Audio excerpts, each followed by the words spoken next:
연휴 기간임에도 이렇게 예배의 자리에 나온 여러분을, 그리고 온라인으로 함께 예배드리고 있는 성도님들을 축복합니다.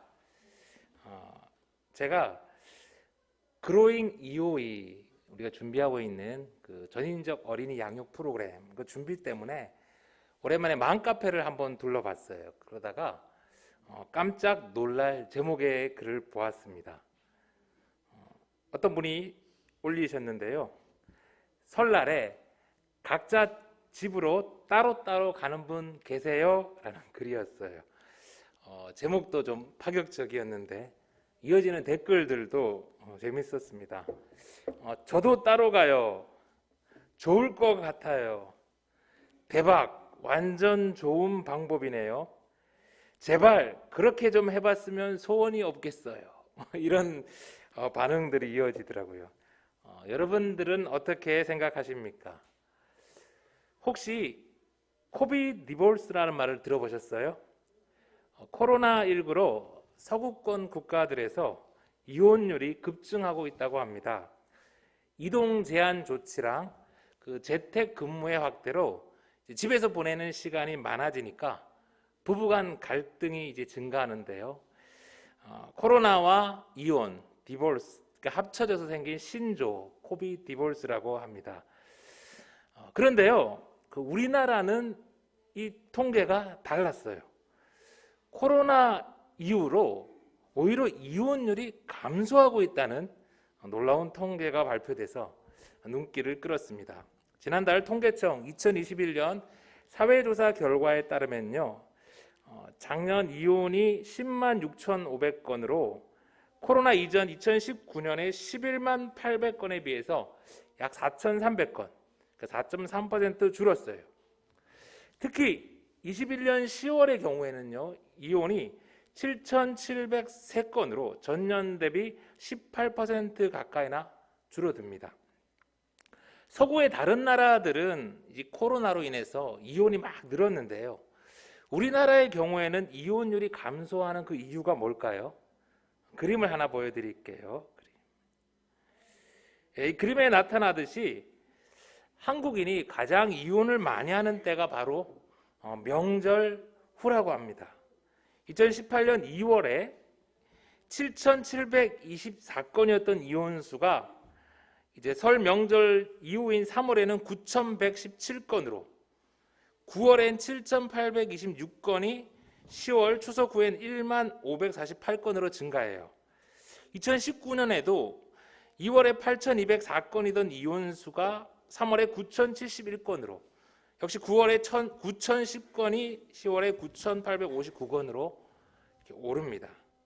안타깝게도 추석이나 설 등 명절만 지나면 이혼율이 꾸준히 증가했어요. 그러다가 코로나가 닥치자 2020년부터 우리나라의 이혼율이 도리어 내려갑니다. 왜 그랬을까요? 여러분도 짐작했듯이 코로나로 인해서 명절에 모이지 않고 스트레스를 덜 받게 되니까 이혼율이 줄어들었대요. 여러분, 처음 이 땅에 설과 같은 명절이 생겨났을 때 그 명절의 의미가 무엇이었을까요? 지난해를 보내며 새로 시작하는 한 해를 즐겁고 기쁘게 시작하고 싶은 그런 마음 아니었을까요? 누가 며느리를 고생시키고 자식을 이혼시키려고 명절을 만들었을까요? 그런데 현실은 명절이 많은 이들에게 스트레스의 원인이 되어가고 있어요. MZ세대들, 아니 그보다 더 어린 우리의 자녀들은 이 명절을 어떻게 생각할까요? 명절이 가정을 깨는 원인이 된다면 아마 요즘의 그 명절은 오래가지 못할 것 같습니다. 사랑하는 성도 여러분, 오늘 말씀을 통해서 하나님이 우리에게 주신 이 안식의 의미를 깊이 깨닫고 이번 명절 모두가 행복할 수 있는 그런 예수 생명의 가족들 다 되기를 소망합니다. 우리 1절의 말씀입니다. 그때 예수께서 안식일에 밀밭 사이로 가실새 제자들이 시장하여 이삭을 잘라 먹으니. 네, 우리 마태는요 12장을 엔 에케이노 그때라는 말로 시작하고 있어요. 이 엔 에케이노라는 말은요 어떤 특정한 시간을 딱 가리키는 것이 아니라 대략 그 무렵쯤을 일컫는 말이에요. 언뜻 보면 오늘 이 사건이 11장에 우리가 지난주에 들은 대로 수고하고 무거운 짐진 자들아 다 내게로 오라 라는 그 말씀, 내가 너희를 쉬게 하리라 하셨더니 예수님의 말씀과 이 사건이 연결되는 것 같아 보이지만 엄밀히 말해서 시간상으로는 그렇지 않아요. 그러니까 지금 마태는요 시간상으로는 분명히 다르지만 11장에 예수님이 말씀하신 이 쉼과 12장의 이 안식일의 사건이 의미상으로는 연결된다고 보고 이 11장 다음에 바로 11장의 안식일에 일어난 두 사건을 갖다 붙여서 우리에게 보여주는 거죠. 예수님이 말씀하는 쉼과 안식일은 결코 따로 떼어서 생각할 수 없다는 거예요. 2절의 말씀을 계속해서 보겠습니다. 바리새인들이 보고 예수께 말하되 보시오 당신의 제자들이 안식일에 하지 못할 일을 하나이다. 당시에 지혜롭고 슬기롭다고 이렇게 대우받던 바리새인들은 자신의 그 모든 것을 뒤흔든 예수님이 참 못마땅했어요. 호시탐탐 기회를 노리다 예수님의 제자들이 율법을 지키지 않은 것을 발견하고는 득달같이 달려가 예수님께 항의를 했죠. 제자들이 밀밭 사이를 지나다가 이삭을 잘라 먹은 것, 그걸 도대체 이걸 어떻게 봤는지 모르겠어요. 아마 따라다니면서 이렇게 밀밭 사이를 봤는지 모르겠는데 참 종교 지도자답지 못한 모습이죠. 바리새인들은 제자들이 안식일에 하지 못할 일을 했다고 하면서 예수님을 고발하죠. 하지 못할 일이 바로 무엇입니까? 바로 남의 밭에 들어가서 이삭을 비벼 먹은, 이제 누가복음에 보니까 비벼 먹었다라고 자세히 얘기를 했는데 이제 그거를 이렇게 가리키는 거예요. 예수의 제자들이 도둑질했다는 거죠. 여러분, 그런데요 바리새인들의 이 지적처럼 제자들이 이 이삭을 먹은 것은 율법을 범한 것이 아니었어요. 율법은 뭐라고 합니까? 여러분 신명기 23장 24절 25절의 말씀을 한번 들어보세요. 내 이웃의 포도원에 들어갈 때에는 마음대로 그 포도를 배불리 먹어도 되느니라. 그러나 그릇에 담지는 말 것이요. 내 이웃의 곡식밭에 들어갈 때에는 내가 손으로 그 이삭을 따도 되느니라. 그러나 내 이웃의 곡식밭에 낫을 대지는 말지니라. 이웃의 곡식밭에 들어가서 손으로 이렇게 이삭을 따 먹는 그 행위는 율법에 어긋나지 않는다는 거예요. 하나님은 가난한 이들, 배고픈 이들을 위해서 그렇게 먹는 것을 허락하셨어요. 율법이 금하는 것은요, 낫 이런 걸 들고 들어가가지고 막 왕창 베는 거, 트랙터를 몰고 가가지고 남의 논밭을 그냥 대량으로 이렇게 하는 그런 도둑질, 이런 것을 금하는 것이죠. 바리새인들은요 또 제자들이 안식일에 일을 했다고 비난합니다. 물론 율법이 안식일을 기억하고 거룩히 지키라고 하고 안식일에 파종이나 추수하는 것은 금했어요. 그러나 율법 어디에도 배고픈 이가 손으로 그 이삭을 잘라 먹는 그런 행위를 노동이라고 보고 정죄하지 않아요. 그런데도 바리새인들은 이 모세의 율법을 자기 식대로 해석하고 세분화해서 할라카라는 전통을 만들었어요.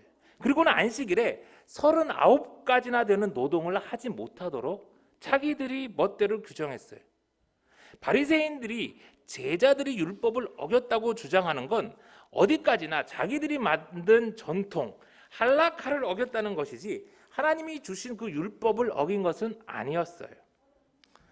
그러니까 이 바리새인들은요 자기들이 만든 기준, 삼은 그 전통을 마치 율법인 것처럼 그렇게 여기면서 예수님을 비방하는 것이죠. 그래서 예수님이 어떻게 합니까? 여러분 3절의 말씀입니다. 예수께서 이르시되 다윗이 자기와 그 함께한 자들이 시장할 때 한 일을 잊지 못하였느냐? 그가 하나님의 전에 들어가서 제사장 외에는 자기나 그 함께한 자들이 먹어서는 안 되는 진설병을 먹지 아니하였느냐. 예수님은요, 전통이 아닌 진짜 성경을 통해서, 그 중에서도 유대인들이 가장 위대한 왕으로 추앙하는 다윗의 사례를 통해서 이 바리새인들의 비난이 잘못되었음을 깨우쳐 주시는 거예요. 그 한 번으로 이 바리새인들이 못 알아들을까 봐 예수님은 안식일에도 성전 안에서 일한 제사장들의 경우를 한 번 더 예를 들어주면서 바리새인들에게 도대체 너희들은 진정으로 안식의 의미를 알고 있는지를 되물으시는 거예요. 사랑하는 성도 여러분, 안식일의 의미가 무엇일까요? 만약 안식일을 지키지 못하는 사람은 정죄하고 안식일을 지키는 사람은 칭찬받기 위해서라면 그런 안식일이 무슨 의미가 있겠어요? 여러분, 우리에게 있는 명절의 의미는 또 무엇일까요? 안식일, 안식년, 또 그 연장성산에 있는 이 희년까지 다 마찬가지입니다.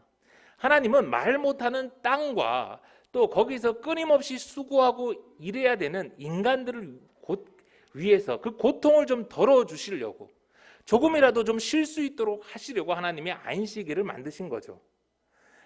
오늘 사건의 병행구절인 마가복음 2장 27절에서는 예수님께서 안식일이 사람을 위해 있는 것이요 사람이 안식일을 위하여 있는 것이 아니라고 말씀하셨어요. 여러분, 우리가 기독교를 믿고 살지만 여전히 우리의 삶에는 유교 관습이 참 많이 남아 있어요.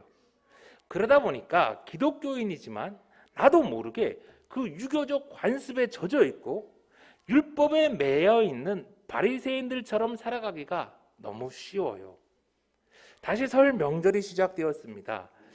하나님의 백성들에게 명절은 누구에게만 기쁜 날이 되어서는 안 돼요.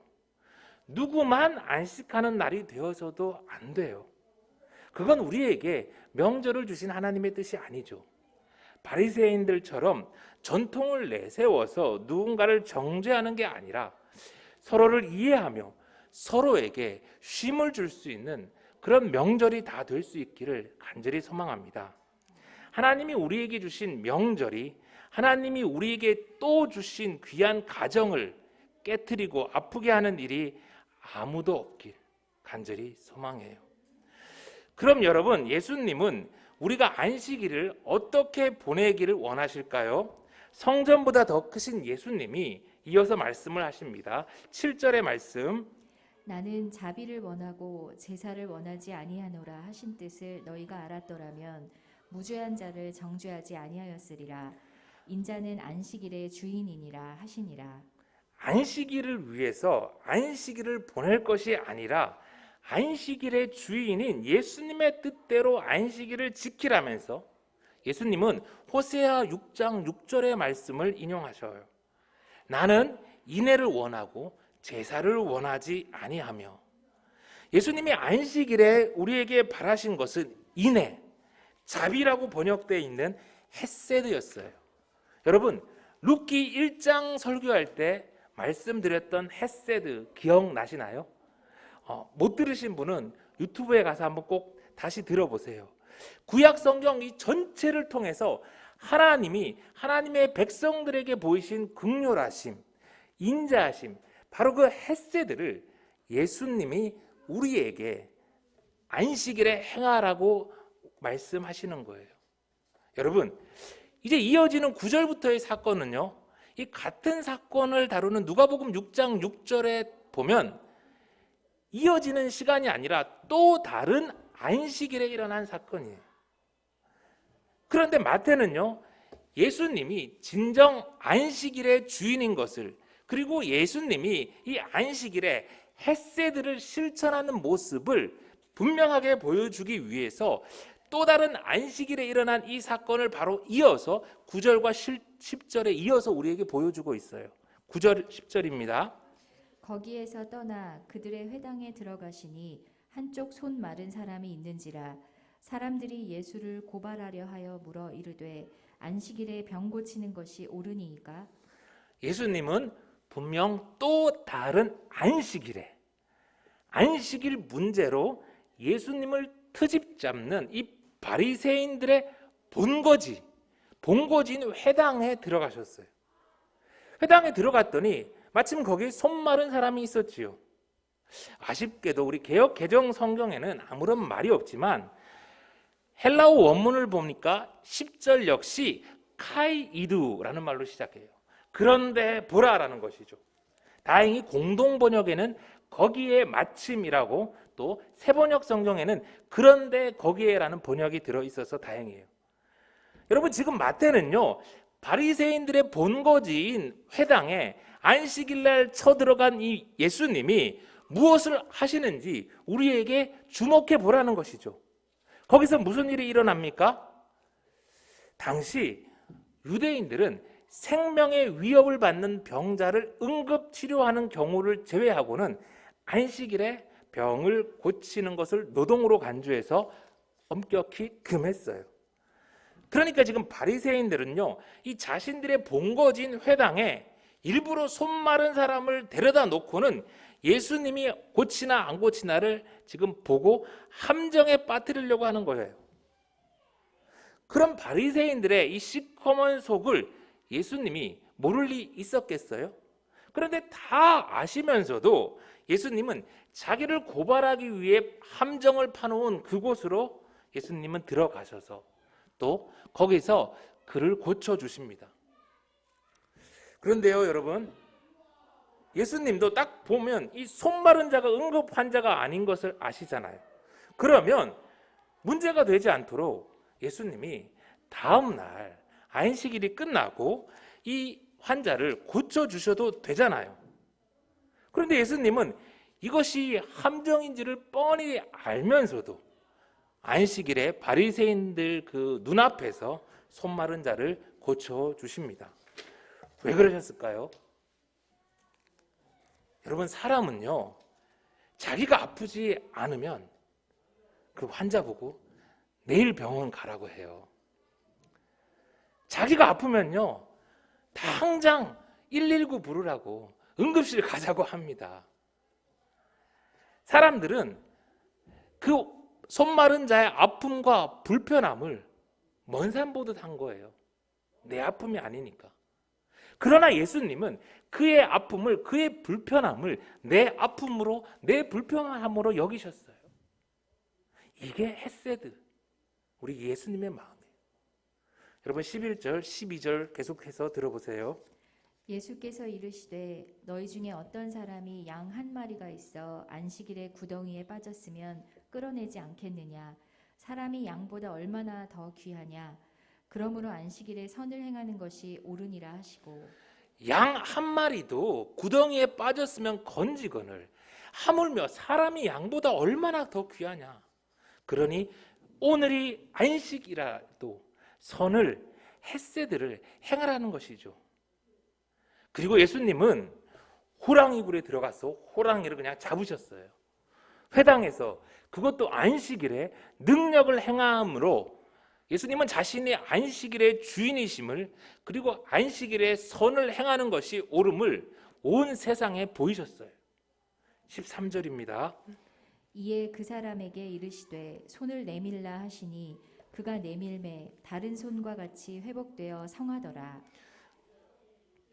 여러분, 바리새인들은요, 예수님의 그렇게 많은 기적을 눈앞에서 보고도, 그렇게 많은 말씀을 듣고도 변하지 않아요. 참 답답하죠. 그런데 여러분, 어쩌면 우리는 이 바리새인들보다 더 많은 말씀을 듣지 않았나요? 어쩌면 우리는 이 바리새인들보다 더 많은 하나님의 은혜를 경험하면서 살지 않았나요? 그랬다면 이제는 안식일, 아니 주일에 예수님의 마음으로 헤세드를 실천하는 저와 여러분이 되기를 소망합니다. 그런데요, 오늘 이 율법에 사로잡힌 이 바리새인들과 다르게 요즘 또 다른 쪽으로 예수님의 마음을 아프게 하는 사람들이 생겨났어요. 처음 이 땅에 복음이 전파되고 교회가 생겨났을 때 많은 교회에서는 주일 예배를 오전 11시에 드렸습니다. 그러다가 언제부턴가 교회에서 오전 7시 예배가 생겨났어요. 아마 사람들이 많아지고 교회가 커지면서 한정된 공간의 이용을 이렇게 인원을 수용하려다 보니 그런 일이 이제 생겨난 것 같아요. 그러자 오전 7시에 이렇게 예배를 드리고 그 다음 주일 여기저기서 교회 학교라든지 성가대라든지 이렇게 봉사하는 그런 귀한 분들이 생겨났어요. 참 아름다운 모습이었어요. 그런데 반면에 안타깝게도 7시에 얼른 예배 드리고 그 이후에 주일을 자유롭게 보내자라고 그렇게 주일을 즐기는 교인들도 생겨났어요. 여러분, 오전 11시 예배가 무조건 옳다는 말은 절대 아닙니다. 그러나 우리 믿음의 선조들은 예배 시간을 오전 11시로 의도적으로 정하고 주일엔 다른 것을 하지 않으려 애쓰며 주일을 온전히 주님의 날로 예배드리며 사랑을 실천하려고 그렇게 애쓰며 살았어요. 여러분, 오늘도 사단은 우리에게 속삭입니다. 한 주일 내내 고생하고 수고했으니 토요일에는 좀 놀고 보지 못했던 것들 좀 몰아서 보고 직장과 육아로 지친 너를 위해 주말을 보내라고. 하나님이 언제 주일 오전 11시에 예배드리라고 했냐고. 주일날 일어나가지고 온라인으로 예배 1시간 틀어놓고 보면 된다고. 여러분, 사단은요 우리에게 모든 날들을 요구하지 않습니다. 딱 하루, 주일만 무너뜨려요. 왜요? 주일만 무너뜨리면 다 무너지는 걸 아니까. 주일은 주님의 날입니다. 예수님의 멍에를 지는 것. 그래서 주님 주시는 참 쉼을 누리는 것은 주일을 온전히 지키는 것에서 시작되어요. 주일을 온전히 주님의 날로 지킬 때 일주일의 다른 날들도 예수님이 주인 되시고 한 달, 1년 그렇게 우리의 모든 인생에 예수님이 주인 되시는 거예요. 이제 말씀을 마칩니다. 사랑하는 성도 여러분, 예수님이 미루시지 않고 안식일에 그것도 회당에서 손 마른 자를 고쳐주신 것처럼 예수님의 몸된 우리 교회도 오늘 상하고 깨진 서로의 몸과 마음을 돌보고 고쳐요. 특별히 이번 설 명절이 그런 안식의 날이 되었으면 좋겠습니다. 예배 드렸으니 그 뒤는 나를 위해, 우리 가족을 위해 보내는 교인이 아니라 생명을 살리기 위해 주일을 온전히 주님께 드리는 예수님의 제자가 다 되어요. 그러면 저와 여러분에게 안식일의 주인 되신 예수님이 참 안식과 쉼을 주실 것입니다.